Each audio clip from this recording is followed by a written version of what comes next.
Hey there, it's Ryan Skaggs, and this is the Mortgage Minute. So today we're going to talk about how much can I borrow? What is the maximum that I can get? That next.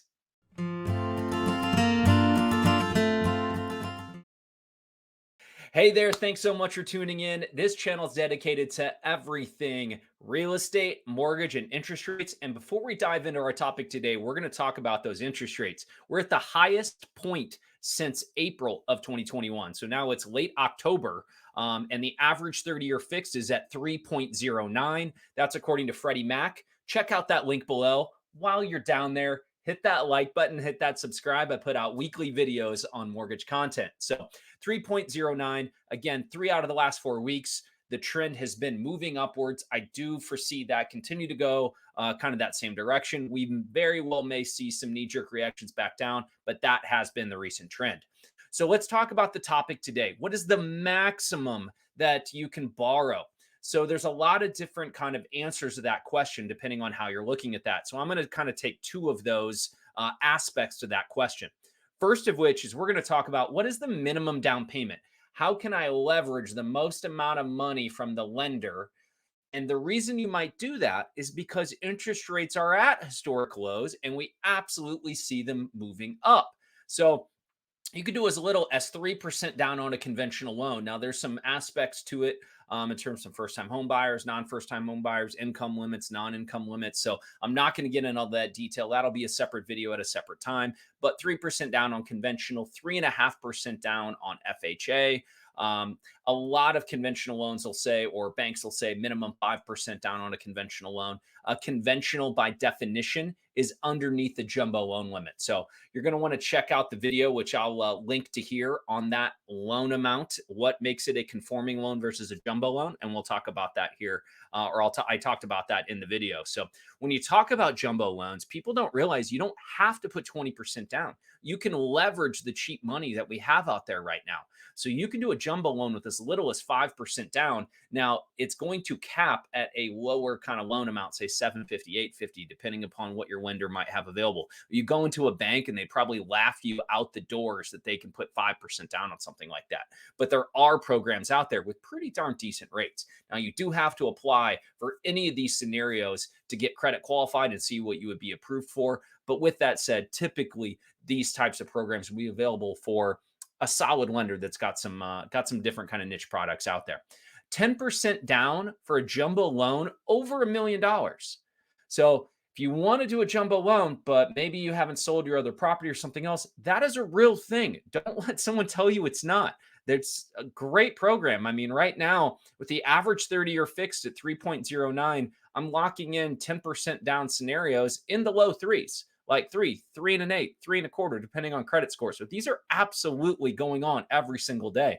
And if you're an agent out there and you're saying, oh my gosh, 10% down on a jumbo, that's super scary. But again, rates are so low. Why not leverage it? If the client feels comfortable with the payment and could afford more, 10% down gives them a great opportunity to keep that extra money in hand, be able to do some renovations or be able to pay themselves back after they sell a property. And then there's also 15% down jumbo loans with no mortgage insurance. So there's plenty of opportunity out there to put less than 20% down. You don't have to put 20% down. I can't say that enough. So that's absolutely the case.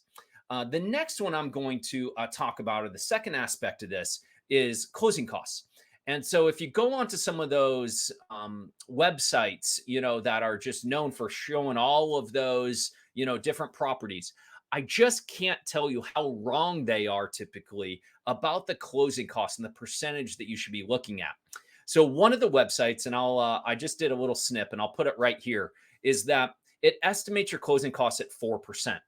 Now, if you are purchasing a lower dollar amount home, meaning like say a $200,000, $300,000 home in this market, that is low. That is absolutely the average. So that may be on the high end, like where I grew up in rural Indiana.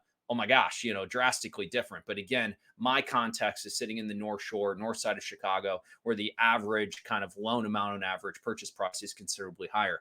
Now, with that said, I was looking at, say, $1 million purchase, $1 million home. I want to put 20% down. What should I anticipate the closing costs? If I can give you a rule of thumb, I would say probably only 2% or less. And that is with the lender fee, title fees, putting money into escrow, transfer taxes. If the municipality charges, like the city of Chicago, for instance, charges $7.50 for every $1,000 of purchase price. I'll say that again, $7.50 for the buyer for every $1,000 of purchase price. So that right there is $7,500.